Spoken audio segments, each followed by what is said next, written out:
So this is the panel on practical applications of positive peace.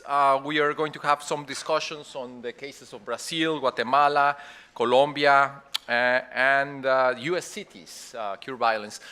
So I will not do introductions since you all have your the bios. I will just, ask people to come in the order and try to, keep the presentations to about 15 minutes, so that less than 15 minutes, so that then we have enough time for Q&A, if that is possible. So let's start with Shannon Cosgrove. It's an honor to be here, and just want to say thank you to the Institute for Economics and Peace. Thank you to Stanford, and of course, thank you to Mercy Corps as well. I'm going to start off with a video clip of Cure Violence, and it's going to give us a little bit of an overview, and then I'll dive deeper into the work that we're doing across the U.S. I'm from the hood where it's dark outside late nights. You can't walk outside without a gun. Oh my God.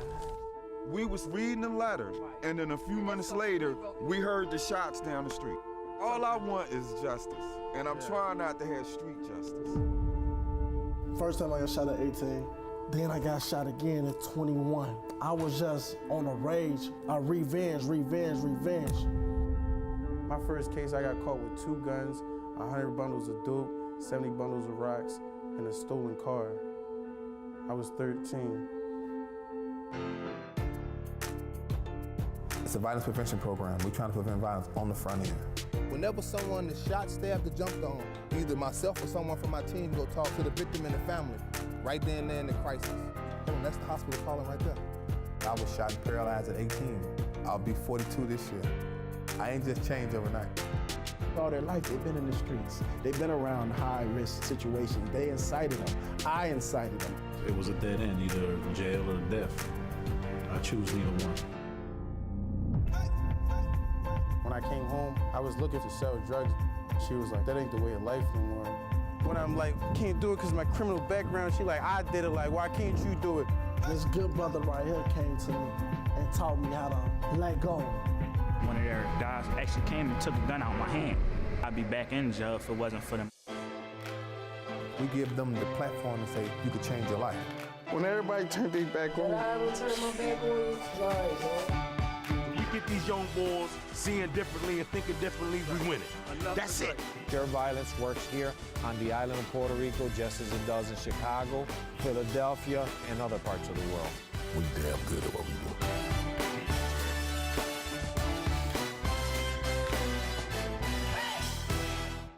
So that's an intro to our phenomenal program, and really highlights the work of the people on the front line, which are known as our credible messengers, or our interrupters and outreach workers. So I'm going to talk a little bit more about them. But do want to say that early next week, I'm going to San Diego to accept an award on behalf of that mini documentary for the American Public Health Association Film Festival. So we talk about health being at the center of violence prevention.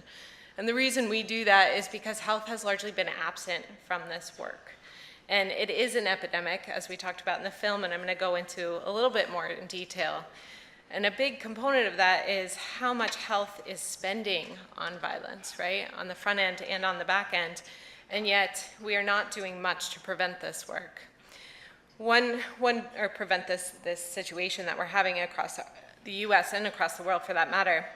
One example that we bring up is the epidemic of Ebola, which across the world we know is a major issue, a major health issue, a major epidemic that we all can agree upon, right?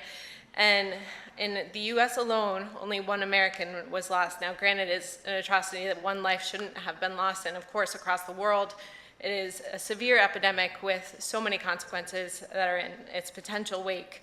But $5 billion went into the US healthcare system to address this issue of Ebola. 1 person died. 60,000 people are dying every single year due to violence in America alone. So we know violence is a health issue, just by definition, right? And if we're gonna try to reach health or any sort of semblance of health, it is impossible when violence is present. We talk about the social determinants of health, and very much lines up with the pillars that we found in the framework that was distributed today. And when you see violence being present, you see that our foundation as a whole is rocked, right? So our education system, our economic conditions, healthcare, et cetera, everything is impacted when violence is present.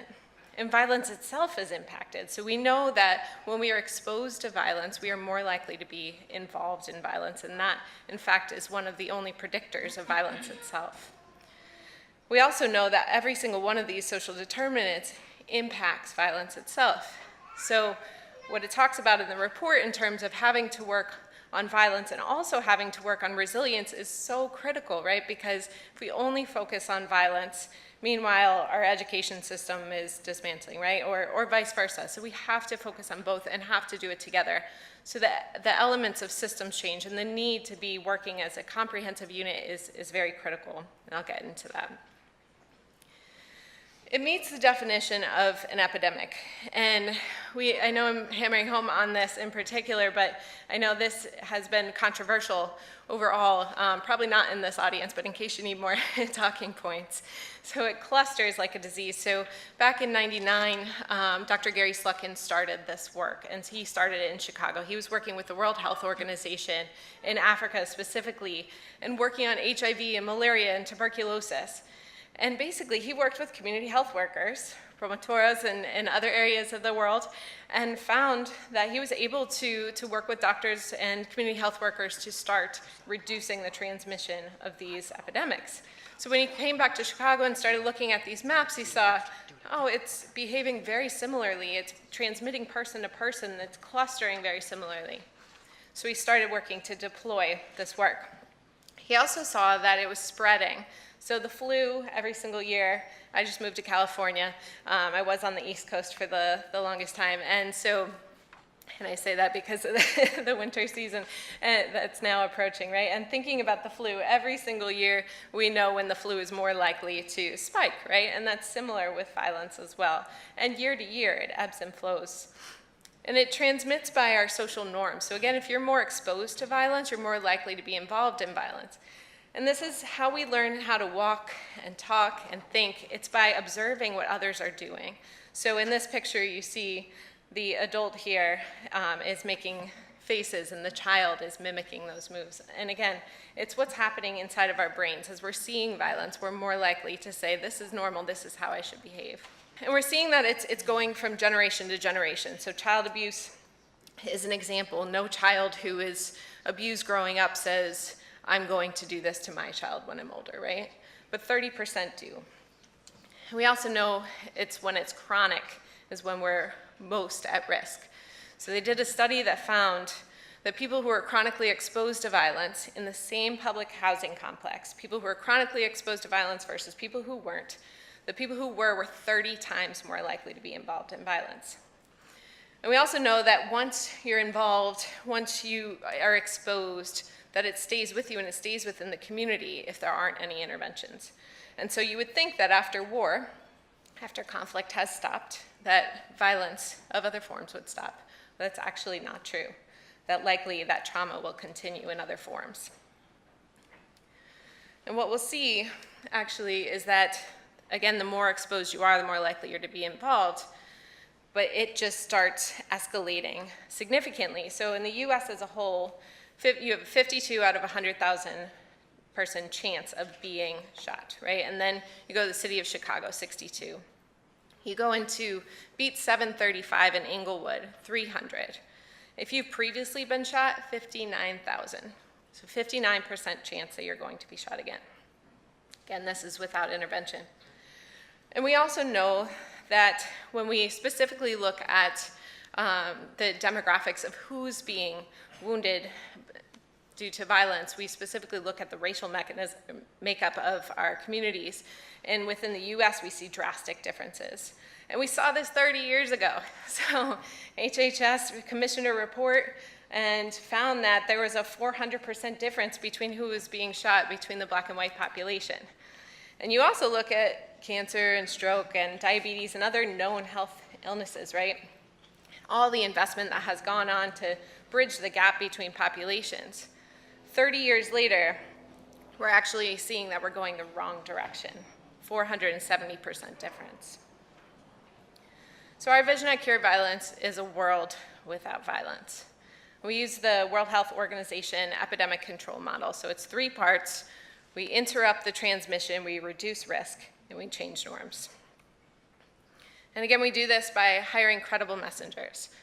So these are people who are from the community, who've been involved in violence in the past, who understand the dynamics, who have relationships, who are able to identify who is most at risk and what needs to be said and done in order to stop the violence.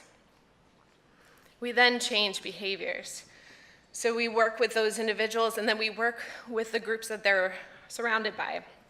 And we change behaviors. We start talking about what's healthy and healthy mechanisms of coping and how to de-escalate and how to even talk about anything that that particular person needs or wants.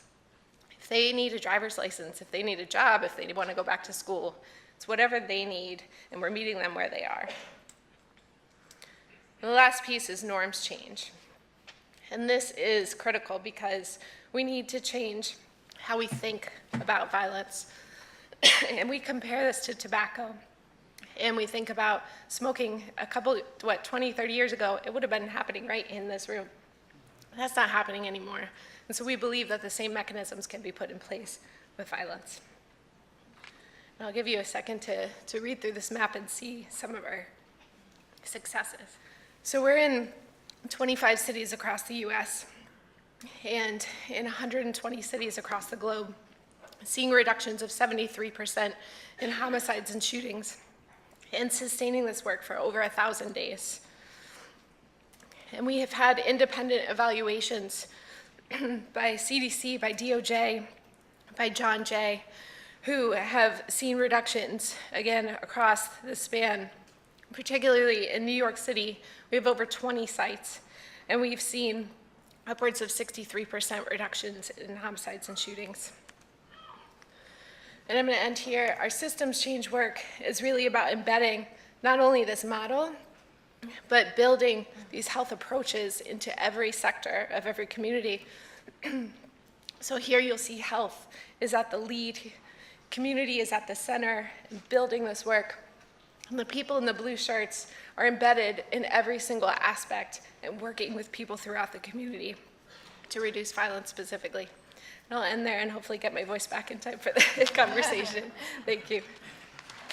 So again, I want to thank the Institute for Economics and Peace and also the Center for Latin American Studies for inviting me to present my work.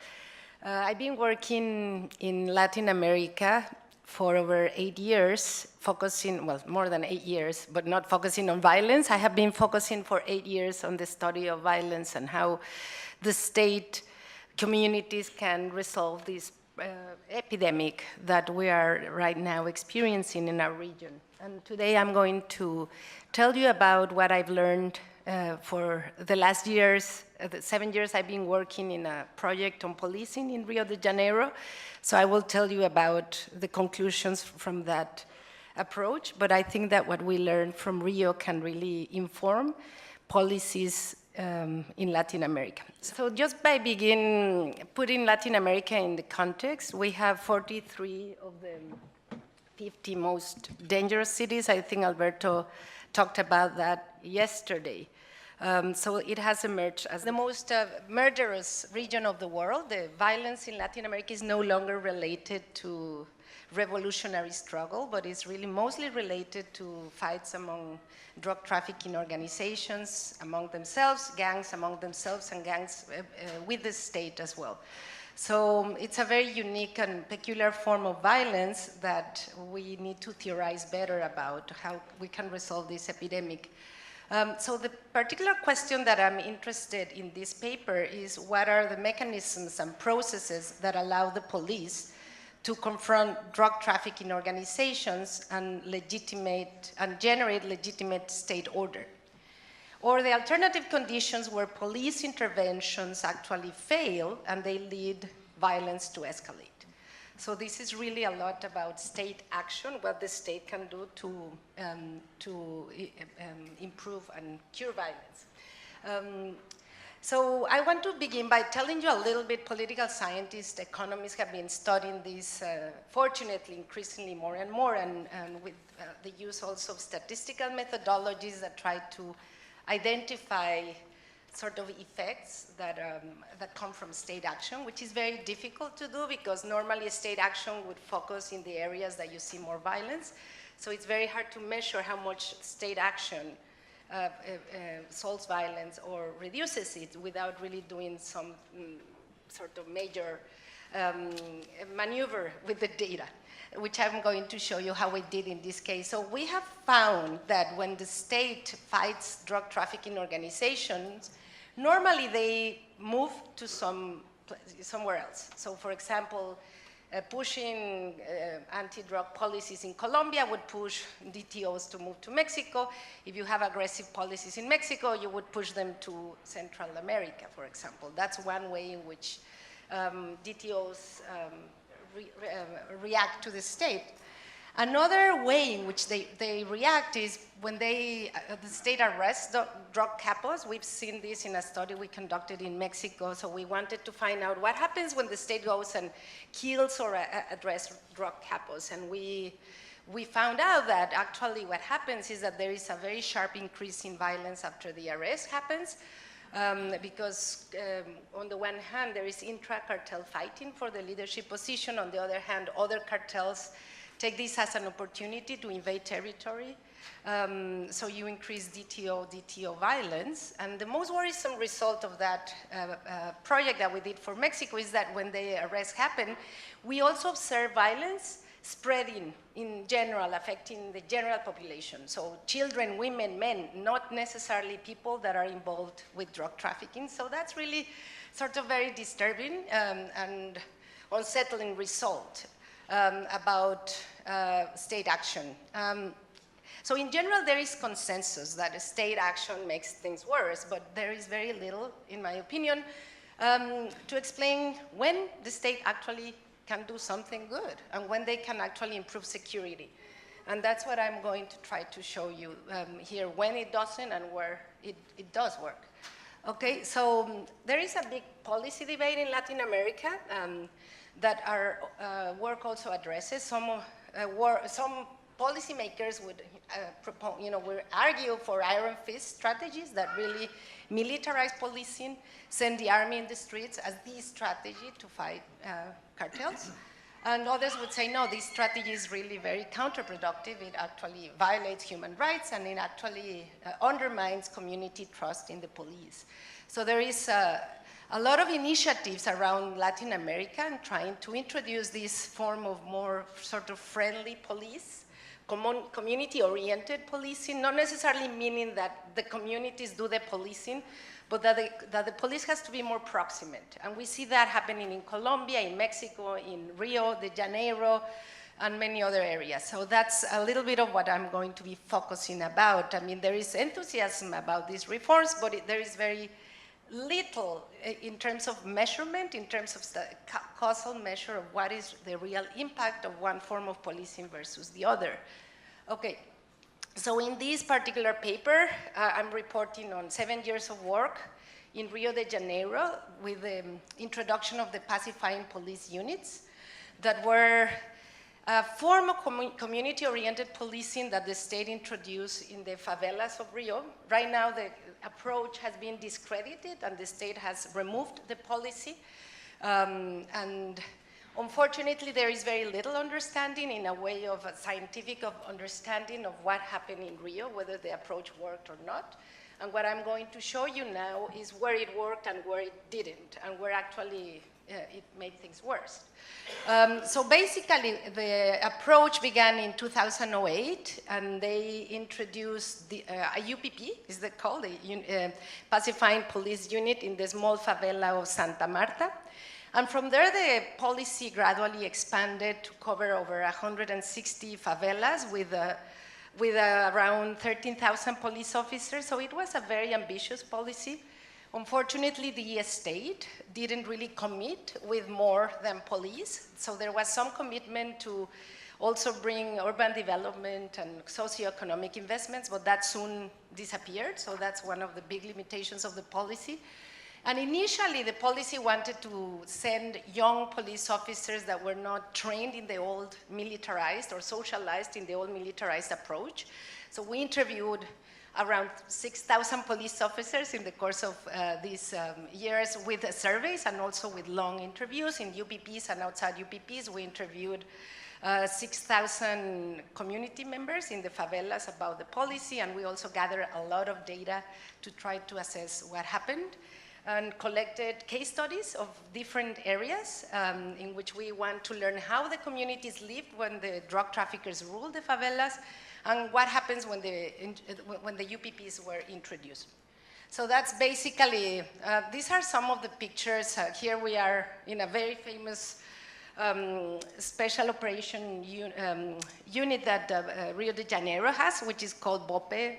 I'm sure you might be familiar with it, which is a small unit training counterinsurgency. And basically before the UPP, a lot of the policing of the favelas happened through invasions. Military invasions in which the BOPE was sent, although also tactical groups within the battalions that were training that type of militarized approach. And there was a lot of violence. Here I'm showing the homicide rate in the city. I don't have them. So the blue one is the homicide rate on this axis. So when this began, it's around 40 per 100,000. And then it just systematically is decreasing, as you can see. And then the red one are, on the other axis, the number of killings by police. So more or less in the period that we are studying, 13,000 people died at the hands of the police. It's more or less in some of the worst years, more than 1,200 people died. So just to give you a sense of comparison, that's the same number that die in the US in the entire year. And here we are talking only about one state. So it's a very lethal police, and it's a very violent area. So as you can see, the violence is decreasing, but also there are a lot of things happening there. Economic development at that time is improving. There is also the Bolsa Familia, which is really bringing cash transfers to the poor. So there is a lot of things that also correlate with that reduction of violence. And what we really need to do is to isolate the role of the UPPs in that decline. Okay, so let me just tell you very quickly about the theory and then the findings. I don't know how long. 5 minutes, okay. So all I want to tell you, this is, I'm not going to go over the theory, but basically what we have discovered is that to understand state action, you have to understand before how the criminal underworld behaves. So you have to understand how communities live with criminals, basically. And there are, interestingly, criminals that are very violent, and actually, for example, when gangs are fighting each other, they generate a Hobbesian state of nature in which there is a lot of violence. But there are other conditions in which, paradoxically, drug lords can actually generate their business without much violence. And actually, drug lords can also provide some form of security, and they can be very effective at sanctioning local criminals. And these are practices that are very common in Rio's favelas, where the drug lords sanction thieves, sanction even rape, very strongly, and with tyrannical methods. So we have a friend who described how she was talking with a friend, and then there was this dead body of a man just, he was being walked in the favela, and then she just realized how much she had normalized violence. When the friend asked her, why is this guy dead? She said, oh, that's the way they punish thieves here. So that's the type of order. I'm not saying it's very friendly. It actually can be tyrannical. So we did a lot of interviews in trying to identify in which places people feel comfortable with the drug lords, and actually drug lords don't really attack people. They don't predate on the community, and other instances in which drug lords actually do. So we classify the criminal underworld, and I'm not going to talk about this in detail, into, this is the anarchic order that I described, where gangs are fighting each other. Basically there you seriously need the police to put an end to violence. And we'll show that there the UPP was very effective. But then you have all these other different worlds. So for example, in the insurgent criminal rule, you have local drug lords that are very effective at providing order. Actually, they also deliver welfare to the communities. And on the other hand, they really fight the state. So they have bombs, they put terrorist attacks against the state and so on. But you also have other areas in which drug lords are very effective at providing local order, but they do that in collusion with the state. So they don't fight the state, but they bribe the police, okay? So that's a different set of underworlding that we discover. And then there are these two, which are the, not the malign criminals. The bandit rule are those in which they rule with very ruthless methods that spread violence in the community. And then the predatory criminal rulers, what they actually do is extract rents from businesses and residents. So we have these different types of bandit rule or criminal rule. And then what we discovered, and again, this is a little bit busy, but basically our conclusion are very important. We found that if you have an anarchic state in which you have gangs fighting each other, the state intervention is very effective. And the reduction in homicides is around 60%. Reduction in police lethal violence is around 45%. And in general, the world is much better with the police, regardless of how police behaves there. We also find that in predatory areas where the criminals actually extort residents and extract resources, the regressions here are not presented. What really reduces is extortion. So people report that they are much better off without the criminals, and their economic situation improves, actually. But then we have, and the bandit rule, which is the ruthless one, there is also substantial reduction of homicides when the state comes. But we have two worlds in which there is sharp increases in violence when the state comes. The first one is the one I mentioned, the insurgent order. And paradoxically, as you recall, the UPP is supposedly a community-oriented police that was not supposed to kill people in the way that the militarized approach did. But when they were introduced in this territory that before was really like an occupied territory, the effect was that it turned the territory into a war zone. So people are much worse off there. There is a substantial increase in lethal violence there, lethal violence among the community and the police, but also there is a substantial increase in homicides. And then in what I call the symbiotic order, which is where criminals do their business in collusion with the state. When the state comes in, there is not an increase in violence with the state. There is a lot of bribing the police, but we find a substantial increase in homicides there. So what it really tells us is that in some situations, the criminals were actually preferred than the state. So that's the basic conclusion here. And I think it's a very important one because we obtained, like, overall, in around 60% of the communities, there was significant improvement with the UPP. And what worries us now is that with the elections in Brazil, there is a big temptation to say this doesn't work, just go back to the militarized approach. And we are actually showing that under some conditions, this can work. So where it didn't work was in these other orders, that we have to really think about better strategies to deal with this. It's not really through police alone. That's a big conclusion. The other effect of the UPP that I don't present here is that when they introduced the police in the favelas, criminals went outside of the favelas. So the violence started to spread out outside of the favelas, and that made it violence and crime more visible to everyone else, including the middle class. And the state didn't like that, obviously, so there was a lack of commitment on the project, and now it's going to be reversed. The police has a lot to blame, and I'm not going to talk about that, but there was substantial accumulation of malpractice on the ground. So torture by police, bribing residents, harassing residents, beating residents, and these regressions basically tell you that if you are the victim of police abuse, either because the police invaded your home, either because they inflicted physical harm on you or they killed a friend or a family, you are significantly more likely to prefer to be ruled by the drug lords than by the police. So these are the results here, but it also tells us that if the police brings a reduction of armed confrontations, brings a reduction of the use of ostensible use of weapons in the favelas, and in general doesn't increase common crime. So this is, does it increase common crime? Yes, in many places it did, because the police was not as effective as the criminals to dissuade the common thieves and so on. So in those situations, when it doesn't increase common crime, it does reduce armed confrontations and this ostensible use of weapons, people support the police. So there is a lot to learn about this. One thing is that obviously the state needs to control better its police forces. It has to create a police that is able to go into these territories and not abuse its powers.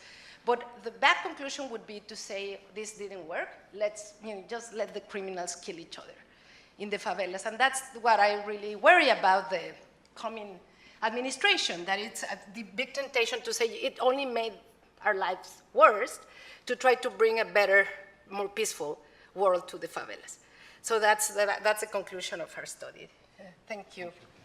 Hello, everyone. My name is Marcelo Vizcarra. I'm the country director of Guatemala for Mercy Corps, and also the chief of party of communities training program we have in country called Convivimos, which is a word very difficult to translate in English because it means we live together in peace, which makes it very relevant for this conference. This project has to do with violence prevention, basically, in urban areas in Guatemala City, in Guatemala, Departamento of Guatemala. And, well, what makes this project unique in its design is basically that, opposed to other projects in the country and in the region, it didn't go from the central government to local government to communities implementation. But we did it the other way around, basically. We went to the communities first to fully understand what their needs are and what the expectations and requirements for working with them are, and then take those to the central or the local governments through their organizations and structure with the communities, and then go to the central government. So as you can imagine, going with this type of structure made it, it doesn't make it very easy to work with authorities, basically. Why? Because they typically see this type of projects with the lens of a national vision rather than specific needs of communities. So, of course, that has to do a lot with how we do, what's our approach to focus on violence prevention. Also, another thing that makes this a very unique project is how we are approaching these two concepts, violence and prevention. Violence, as you well know, is it can be anything from bullying at schools to organized crime, which is a huge topic, very difficult to tackle, very complex issue. And also prevention. Prevention as definition is very difficult for us to prove something that didn't happen because of something you're doing. So, of course, numbers can drop down in terms of indexes of violence, and long term, you can prove things that are not happening. But if you go to an individual level and you talk to a mother and try to explain her that whatever she was doing with or through the project is preventing her daughter to participate in violence and be involved in criminal activity, is very difficult to prove and very difficult to explain to somebody. And even more so when it comes to talking to authorities. As this panel and previous sessions have been discussing, authorities do tend to go to the mano dura or iron fist type of reaction to violence and criminal activity. Why? The way we see it is because it's easier to implement, it's more visible, and of course it tackles more of directly and immediately needs from local governments and communities. People do like to see people being arrested. People do like to see some sort of reaction to violence and criminal activity. But we are really convinced, and I'm really happy to hear in these panels, that we are aiming at the right direction in terms of we need to look at things in a way that we prevent rather than react. We absolutely fully agree with this approach of like a medical spreading disease that was presented earlier today with Cure Violence organization. We do see it as epidemic, and that depending on how exposed our kids and youth are to violence can be spread very rapidly. Although our findings are very interesting to see, and we realize that looking at our data, that youth are being the target of violent organizations. And every time they are looking at younger and younger kids, for many reasons, they are easier to approach, easier to be introduced into this criminal activity world. And interestingly enough, we thought and we understood violence and gang activity related to poverty. We thought that poverty was the main reason for young kids to enter criminal activity. But in Convivimos, we are looking at the fact that middle-class kids are also being attracted to these groups. So we started to thinking, what's the root cause for this change in targeted population? Well, the way we see it is that this disease is moving and it's adapting to the needs of the targeted kids.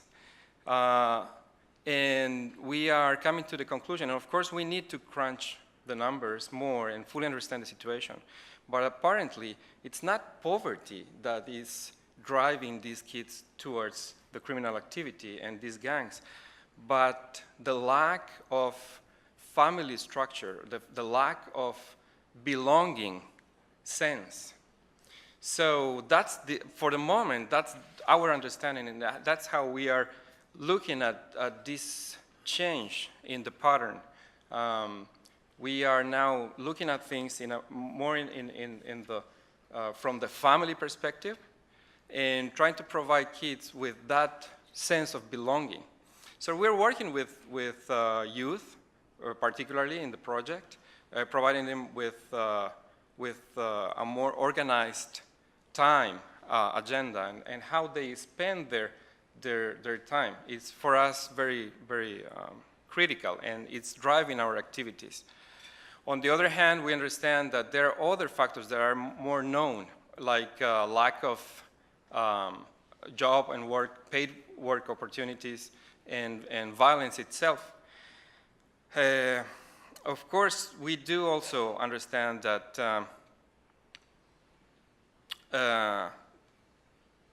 going to the communities and fully understand what they are thinking and how they are feeling, and also understanding through that trusting relationship how this the criminal world works is critical for us, is key for us, and we want to, we're heading that direction in terms of constructing and building up the relationship between the communities and basically police and other organizations that have to do with fighting criminal activity. As you can imagine, we're working in environments where police don't really interact with communities. In some cases, even if there's a fire, police or fire departments will not react. Why? Because it's too violent. We just had a very interesting experience that in a way describe what I'm saying in terms of trusting relationship. We just delivered to the municipality of Guatemala a street lighting system and infrastructure. And of course, we hired this company to go and implement the infrastructure.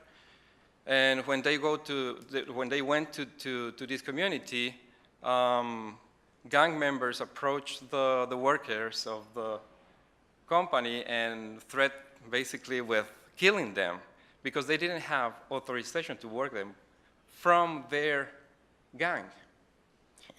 And also they were like pushing them to go to the next block of the community where they had no control, but they knew that other gangs were working on that, crossing the street, they were going to face another gang. And probably because of that crossing and moving to the next block, they most likely were going to have a very difficult moment, as you can imagine. So, of course, the company called us, who hired them, and we went to the site and see what was going on. When the gang members saw us, saw Mercy Corps team members, explaining them that it was us that were working, well, they went, okay, we didn't know it was you. So, you know what, we're going to do this. You can continue working here, and we're going to assign 4 of the gang members to protect your team working. So it's all about, it's very interesting to see those relationships and dynamics in the community. So it turned exactly the opposite way that was going. Why? Because of trust and that trusting relationship. So that's something we are really working on, and we expect that to change and shift things in a way that young people can understand and see that although they are exposed to this type of gang activity, they can also bring up and construct and build trusting relationships with other society members, not only the gang activity members. So it was very interesting to see that change in their the way they reacted to this in this particular construction and infrastructure construction. So that's something that we are very much taking into account when planning our activities and trying to bring this trust and this sense of belonging to youth. Again, I'm really happy to see that we are aiming to the right direction, and listening to all these panelists and understanding that this field experience is bringing and shedding some light around how we approach violence and how we construct peace is really rewarding and satisfying for us. So I hope these remarks are describing the situation in the field. Happy to be here. Thanks for your attention. I work with an organization called the Club de Madrid, which is one of these networks of former presidents and prime ministers. There's over 100 of them. Quite a number of them come from the Americas, North and South America. And I would have really liked one of them to be here today, who's from this region, because they could have talked more knowledgeably either about North America or South America, or perhaps even both. But as it happened, the logistics defeated us, and I'm here and they're not here. And I'm not an expert in Latin America, North America, or whatever. I've worked a bit in some of the countries, Peru, Colombia. We did a study of inclusion and intercommunity relations in Canada at one point. I know quite a bit about Chile because I'm married to a Chilena. But I wouldn't consider myself an expert. And I'm not really in a position to describe in detail practically examples of how the pillars of peace are implemented in this region. And I would be ashamed to try to do it in front of a knowledgeable audience from the region. So what I really want to do today is to look a little bit about the lessons we've learned from the work that we have been doing. We had a quite a large review of our work, a strategic review in Mexico about 18 months ago. Michelle might have been there, were you? No. I want just to draw out what I think are some of the challenges we face. So there's a lot of good practice, a lot of good ideas that you're hearing about during the course of today. So I'll be a little bit different because I think I'll talk about what are the challenges that still remain. And I hope that doesn't spoil the mood of the day. I hope that it might even be a useful transition into what I think is going to happen in the next session. I work with a particular project which is called the Shared Societies Project. So our emphasis is in inclusion. And it seems to me to overlap very much with the pillars of peace. And we've worked with IEP for quite a number of years now because we see this very close overlap. Shared society to us is a socially cohesive society. It is stable, safe. It is where all those living there feel at home.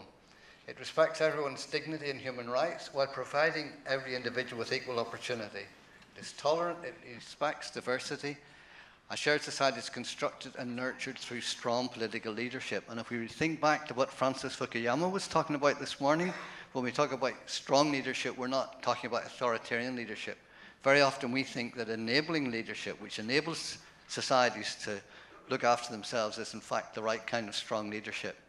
But I hope you'll see that already we're beginning to see where many of these ideas overlap directly with the pillars of peace.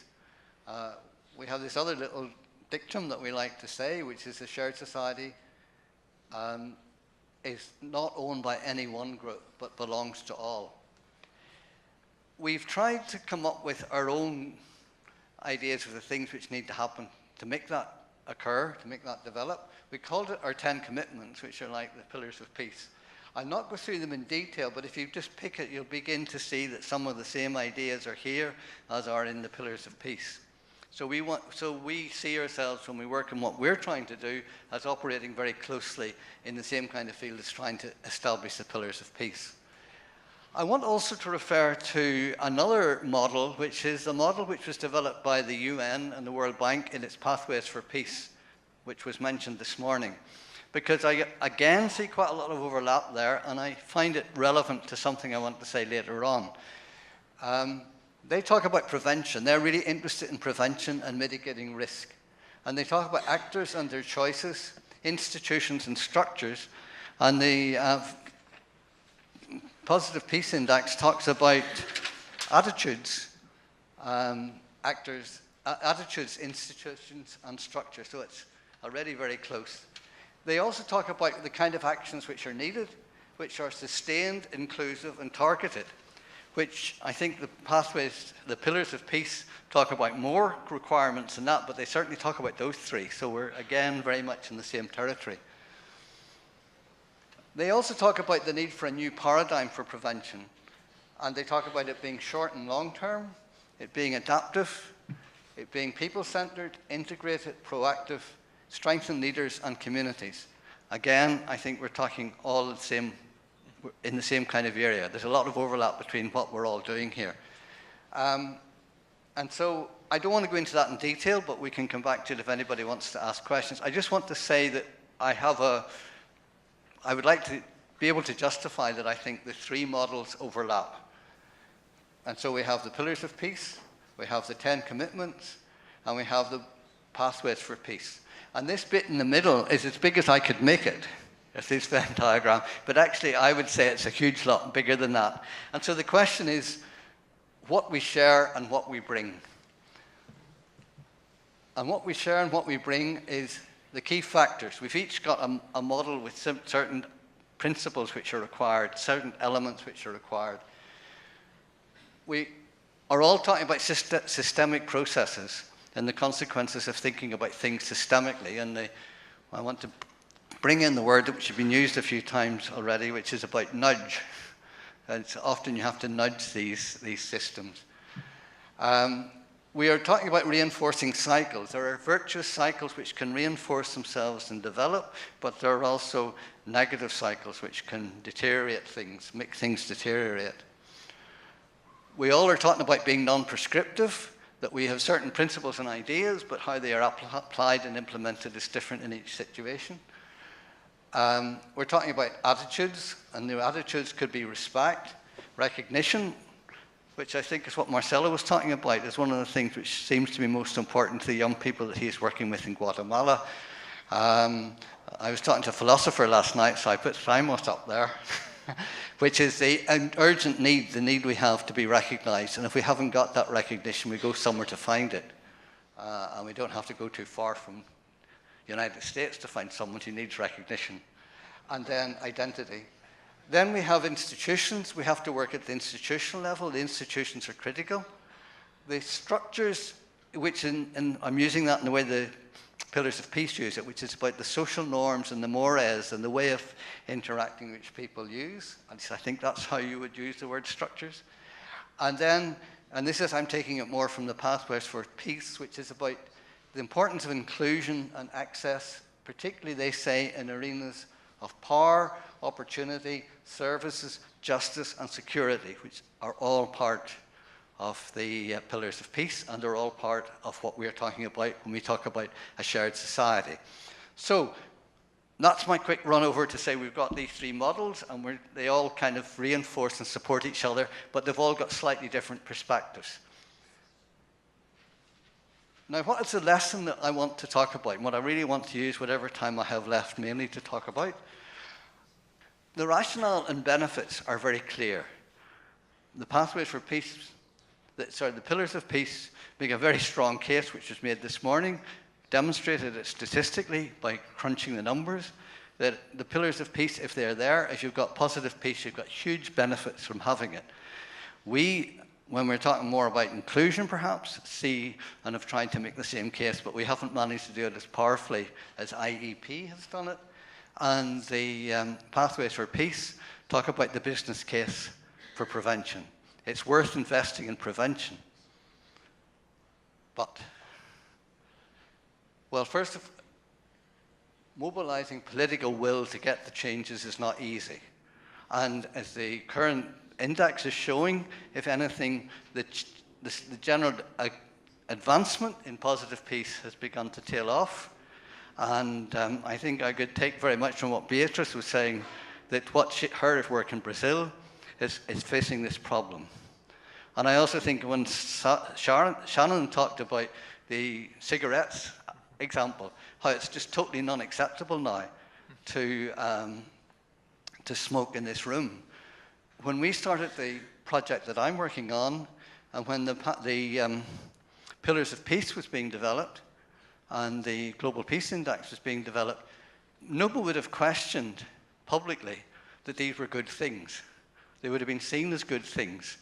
But now it's quite legitimate, or quite valid, it's quite normal. It's become respectable almost to be saying, well, this doesn't matter, this isn't important.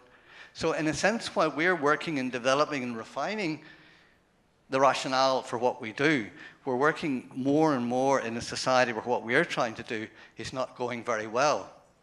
And it's quite difficult. We can work with the people that are like us, but we're not doing too well with the people that aren't like us. And when we talk about a systemic approach, the people who are not like us are often the most powerful and influential people in nudging society along in directions that we don't like. And where is it going wrong? Do we underestimate the complexity of the systemic change needed? Because our opponents have got very simple messages, we've got very complex messages.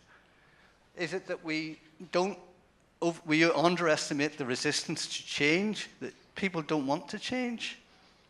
Is it the powerful forces, do we underestimate the powerful forces and influences supporting the status quo? There's a lot of built-in resistance to the kind of change we were talking about.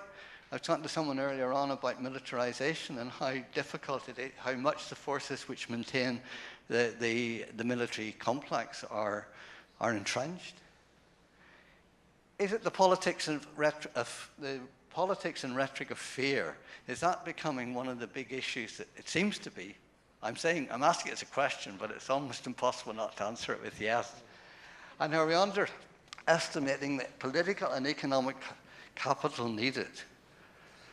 It involves a lot of investment in changing these things. You're using up a lot of your finances, your resources, and you're also using up a lot of your status that you've built up because you're going against the grain sometimes. And so we maybe don't underestimate that actually it takes a lot of resources, a lot of your capital, political and economic, to bring about the changes which are needed. And is it the dilemma of form and substance? Very often people would, in the past, 8 or 9 years ago, would have said, we agree with everything you said, and then gone off and not done anything about it. They would have said, of course we want a peaceful society, an inclusive and just society, so on and so forth, but actually we're not going to do anything to make it happen. So there was a form was adopted, but the substance was not adopted. Ultimately, I think what I'm saying is that very often the people that are disagreeing with us are making a calculation, an assessment, a calculated assessment of taking risk. We talk about risk of conflict, but they're taking a risk of the conflict not happening. So very often they're saying, well, it's not worth investing. And this is where I really find the pathways for peace is very problematic, because they're saying we've made a business case for peace, but you're talking about risks that may never happen. So why should you make the effort? The calculation might well be, we'll hope it doesn't happen. So we're often working with people who would prefer to keep the status quo because the risk is not that serious. So they take a chance on keeping things going the way they are. And some of them actually want to create chaos, and they want to create more deterioration.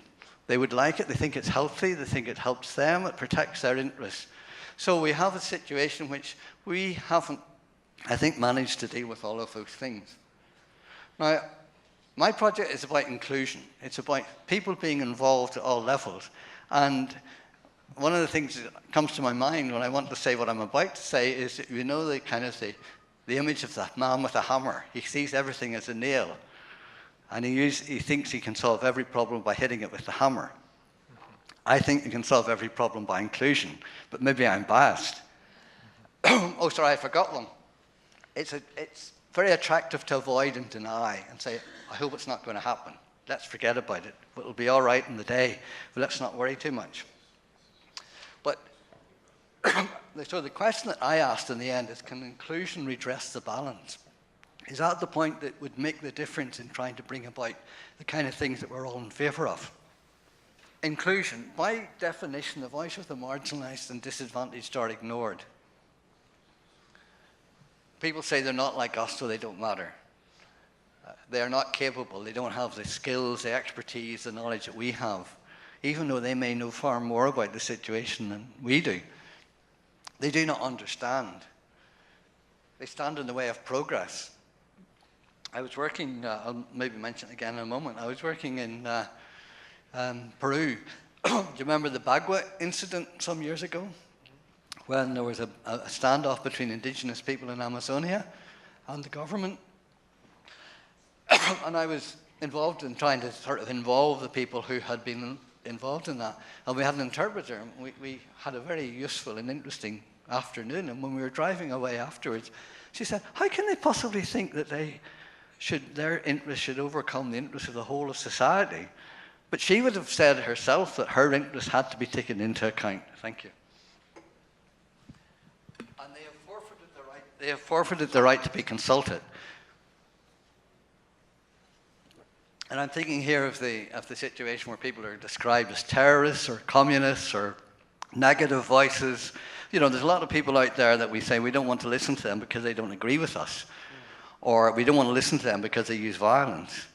But they forget, and it was a point that I think was made this morning by Steve, you know, that when he was talking about one of the messages is that civil society action is more effective in peaceful societies. It's confrontation makes civil society action not work. The powerful determine the mode of operation, the level of violence there is between them and the people who are protesting and criticizing. So anyway, so people use negative voices or violence, and then they become irrelevant. And they're called terrorists, communists, nihilists, defeatists, idealists, whatever it might be. But indeed, I don't think I need to say any of the rest of this to you, and so I'll run it through it very quickly. The marginalized are often the closest to the problems and understand it best. They have a real stake in the issue. They often have a much longer term perspective because they're thinking not just of their own immediate interests, they're thinking of their children, their family. You know, when we think of people like the Inuit in northern Canada or some of the indigenous people in the rainforest, they're very aware of the long-term issue. They've got a sense of their ancestors before them and their children who will follow after them. They're not constrained by conventional wisdom and status quo like we are, and also by many of the people that we might disagree with. They can think outside the box because they're not constrained. So inclusion, participation is often thought of as being about giving people benefit. But what we would argue is it's not only about the benefit, it's about being involved in problem identification, in solution development, and in implementation. So for us, the way to overcome this problem of lack of movement, is I think if the way we can nudge it best, I would argue, is by involving people more and allowing them to begin to change the dynamic of how decisions are made and how ideas. I said a lot of things very quickly, but you've got our website there if you want to check out some of what I very briefly touched on. Okay, thank you. Thank you. So we do have some time for questions. I do want to say a comment and a question I want to throw to the panel first, and then we'll open it up. So it seems to me that there's this very clear, underlying idea that we can think about an epidemiological understanding of violence, and disease occurs in these biological systems. We have thought about systems thinking and also by sort of system environments that are systems. And Shannon, pointed that out, and that's where we've been most successful in systems thinking, in dealing with problems of public health, etc. There seems to be also this idea that Beatriz formulated this as these pre-existing conditions of the criminal orders in places like the favelas of Rio. Frank, I think, in the morning asked us to think a little bit also about the state differential capacities, as we think about different states being able to do different things. And Miriam also talked a little bit about these cultures, this common knowledge and expectations, that might actually build in, the resistance to change. But, so these things are there, but it seems to me that we have to think a little bit harder about this, biological, epidemiological analogy. And the first one has to do a little bit with the contagion, spillovers, when Miriam talked about it. The contagion part is a bit different in this case because we face in issues of violence, there are strategic responses. So although viruses might do little strategic things within the context of what they're doing, they don't have the kind of strategic response that an actor that is benefiting from corruption or an actor that is, ruling over a favela might have. And that kind of strategic response towards our intervention seems to be something we should be thinking a little bit more about. There's also something interesting about interrupters. So interrupters, I think, is the critical way to think about it. I think you're completely right, and you say these are, for example, gang members. Shannon was telling us about with local knowledge. Also, the police needs to have a lot of local knowledge. The practitioners have to have a lot of knowledge, local knowledge. The evaluators and the researchers need to have local knowledge. But to some extent, the reason might be linked to something Eve said in the previous panel. And what Eve tried to tell us is the experience of the violence of this event might be completely different depending on every specific context. So in a way, it's a bit different from a disease where you can say, oh, this person has malaria, and we know these are the symptoms, there's gonna be fever, there's gonna be these days or whatever. But in fact, as Eva was saying, a murder that happens in a particular way to a particular family, a beheading, all these different things, these experiences with violence might be completely different in very different local contexts. The last one I want to sort of hopefully ask a question about it to the panel is about the willingness of the rest of the population to let violence continue. I mean, that's maybe one of the things that strikes me the most about this panel, for example, stigma towards gang members or middle classes in Rio or Guatemala City that might not care about this. And mano dura seems to be popular precisely because there's a majority, I don't know if they're really a majority, but there's a substantial amount of people who do not share the kind of society that Clem was trying to argue for. That in a way they don't care about the victims of the violence. And I wanted to ask the panel, what to do about this part? Amartya Sen, this is the Nobel Prize economist, used to say that poverty would be conquered if it were just more contagious. And the idea he had here was this idea that, for example, immunizations were incredibly successful in the 20th century because the rich were very afraid of getting sick. So that's why they would really be willing to invest in immunizations. It's harder with drinking water because the rich could buy their drinking water and let other people, get gastrointestinal disease or maternal care. Those things were less easy because they were not contagious among the rich. So it seems to me that this is some of the challenges that we have ahead of us. How do we move the middle classes, the ones who are not really being victims of violence, to think about how to deal with some of these challenges. And I don't know if you're willing to address. So there's multiple parts to that, Yeah. so I'll try to dive in as much as possible. I think one of the pieces is about trauma and about exposure to violence, to the first part of your question, where we think about how violence it comes about and oftentimes later in life. So I talked about child abuse, and what we're actually finding in terms of community violence is that people who've been exposed to domestic violence are likely and more likely to be involved in community violence and domestic violence and child abuse later. So the intersection of violence is very much present, to the tune of, I'm sure people know about Homeboy Industries in LA. They surveyed their interrupters and found that 100% of the people that they had hired to do violence prevention, so people who were involved with violence previously, 100% had been exposed to domestic violence earlier on. So in terms of like intersection points and opportunities and what we need to address for who, it is multifaceted, and I do think that we need to really start talking about trauma and the exposure to violence at multiple levels, and it's for children as well as adults. So I think just want to put trauma on the board here. I do think it is very personal. So that's why the interrupters and outreach workers work very well. They have the relationship with individuals, and they're able to identify what the needs of those individual people are. I think it's hard when we try to then take that to scale, right? And that's, what we're trying to work with at Cure Violence and other efforts across the board is trying to think about, we're seeing these 73% reductions in homicides and shootings, and that's for an individual community. So in the entire city of New York, we're in 20 sites, and that's not full coverage, right?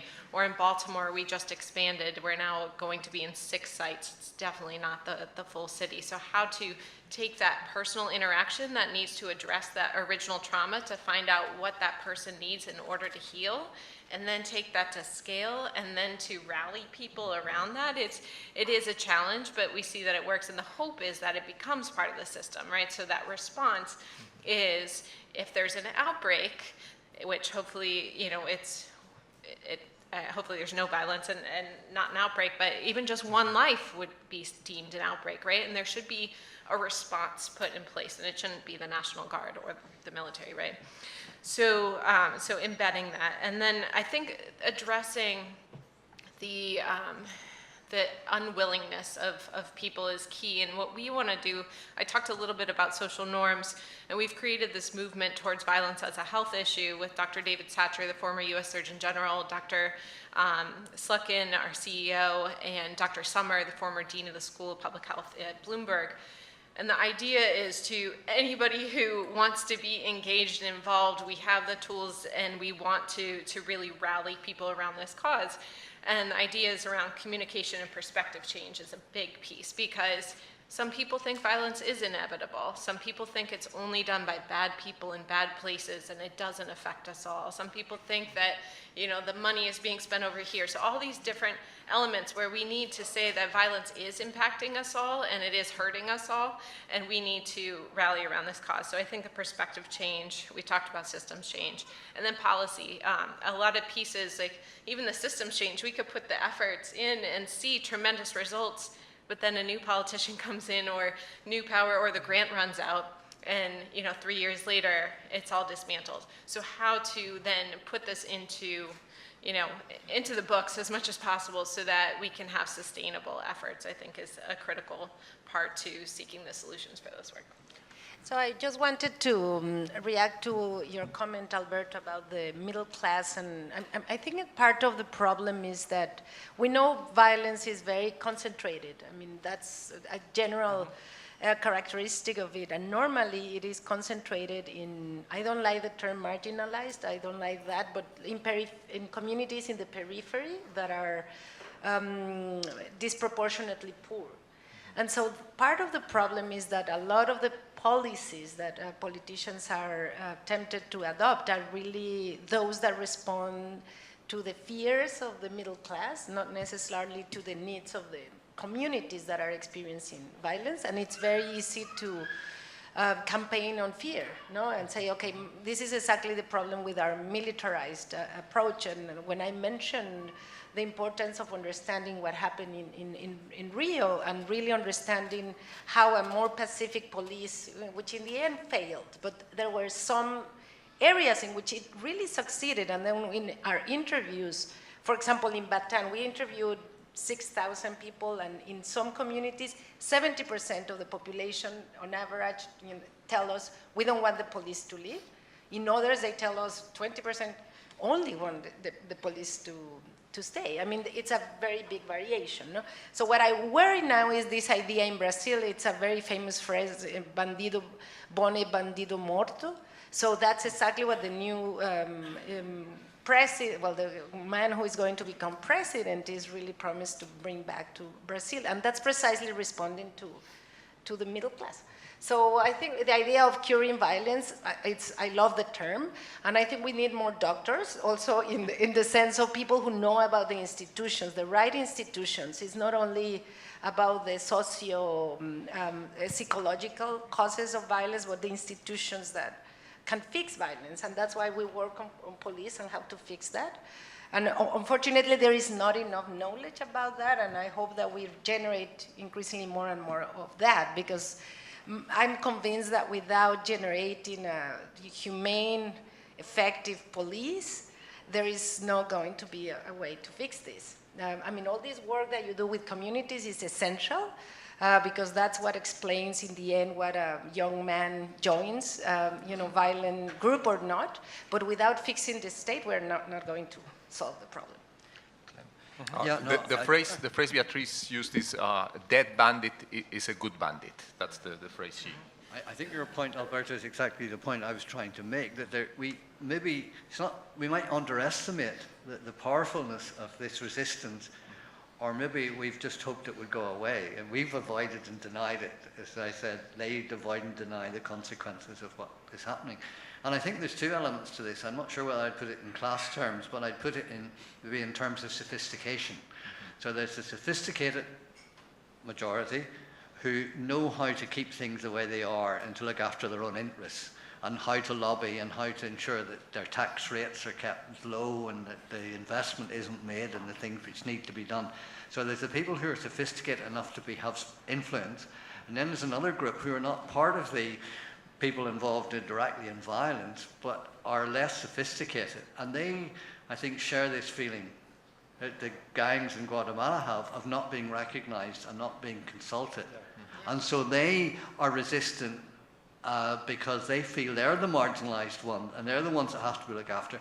And what I'm really, I think, saying is we have to engage with those communities, not just engage with the people involved in the violence or the disadvantaged or whatever it must be, but we need to involve, I think you're absolutely right. Yeah.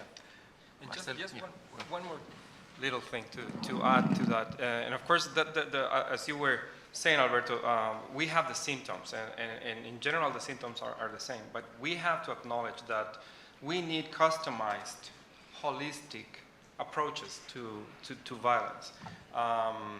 As Clem was saying, it's part of the problem is these levels and layers of society that are not being taken into account.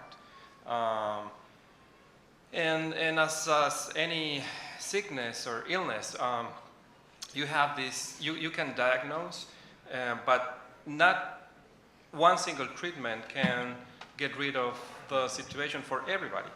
To take it to an extreme, we understand cancer, but the same surgery doesn't fix the problem for everybody. You have just a certain percentage of success.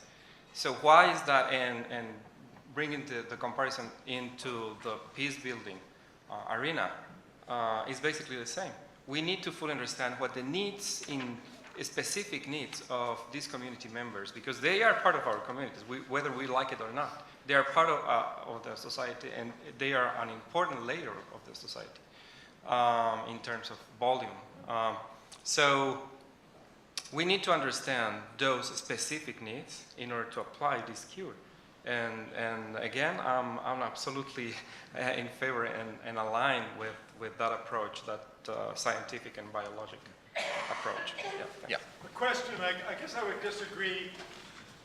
A couple of you mentioned displacement, where the police where the police force the bad guys into the next neighborhood and the crime just pops up again. In fact, that doesn't happen. Displacement always reduces a significant amount of the crime. Part of pushing the bad guys out is arresting them, putting them in jail. Some of them give up. The notion that when you squeeze crime 100%, you're going to disagree with, that's good. But the research doesn't support that. Yeah, I just want to amplify a part of Alberto's question I don't think the panel got to, which is those who actually have an interest in perpetuating violence. Because you can say it's not inconsistent to say that much of the actual iteration of violence at the individual level is a pathology, and I think that makes sense, and then it's in fact irrational, and then it does work like a disease, but that doesn't speak to one order higher those who actually have a strategic interest in perpetuating violence. And when you look at any system, if you don't look at who benefits, you're not doing a very good analysis. Thanks. Oh, I mean, I can show you the papers, a very big randomized evaluation that was recently conducted in Bogota, showing very clear problems of displacement. And the work I show here shows benefits of the intervention within the communities and shows some cost of the intervention that it did displace. I have a lot of statistical evidence about that. There is variation in the way interventions impact communities, but the same findings we obtain in Mexico. There is displacement, and I can direct you to the papers, but the most recent one is a huge evaluation done in Bogota with the hotspots policing intervention, and it does cause displacement, and the point is knowledge about this, and then how you design policies to counteract this problem. Just to add to that, yes, in Guatemala we also have data that aims and clearly shows that police interventions cause violence, movement, and migration, I want to say. There's significant data that supports that information around pushing violence to other municipalities, particularly the ones we work in.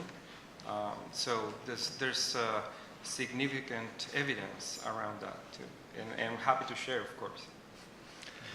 Okay, well, let's thank our panel, and we have the next activity is in here or outside? It's in here. Okay, thank you very much.